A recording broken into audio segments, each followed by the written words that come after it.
Hi everyone. நான் இப்போ எங்கே இருக்கிறேன்னா திருச்செந்தூரில் தான் இருக்கிறேன். திருச்செந்தூர் கடலில் தான் இருக்கிறேன். சரி, பௌர்ணமி நிலவில் வந்து திருச்செந்தூர் கடலில் கொஞ்சம் நேரம் உட்காந்துட்டு போகலான்னு வந்தோம். ஆனால் இங்கே பாருங்க, அது நாங்கள் ஃபஸ்ட்டு இது மாதிரி இது வரைக்கும் பார்த்ததே இல்லை. நான் ஒரு 5 வருஷத்துக்கு முன்னாடி திருச்செந்தூருக்கு போயிருக்கேன். ஆனால் இந்த மாதிரி கூட்டம் நான் பார்த்ததே இல்லை. பௌர்ணமிக்கு போனால் நல்லதுன்னு சொன்னாங்க. மற்ற நாளை விட முருகரை பார்க்குறத விட பௌர்ணமிக்கு போகிறது ரொம்ப நல்லதுனாங்க. ஸோ அதனால் நாங்கள் போனோம். அதனால் யாரும் இதை நம்பி பௌர்ணமி அன்னைக்கு போயிடாதீங்க. ஏன்னா நாங்கள் ரொம்ப இதை அனுபவிச்சிட்டோம். கூட்டத்தில் எங்களால் சாமியை சரியாக கூட பார்க்க முடியல.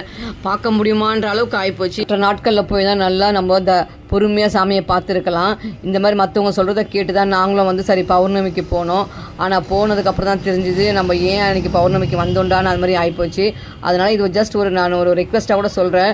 நீங்கள் திருச்செந்தூருக்கு போகிறீங்கன்னா தயவுசெய்து பௌர்ணமி அன்றைக்கி போகாதீங்க. ஏன்னா சரியாக சாமியை பார்க்க முடியாது.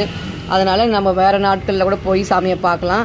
நாங்கள் ஒரு வழியாக பார்த்து முடிச்சுட்டு கடலில் கொஞ்ச நேரம் நின்று காலை நனைச்சிட்டு அதுக்கப்புறம் வந்து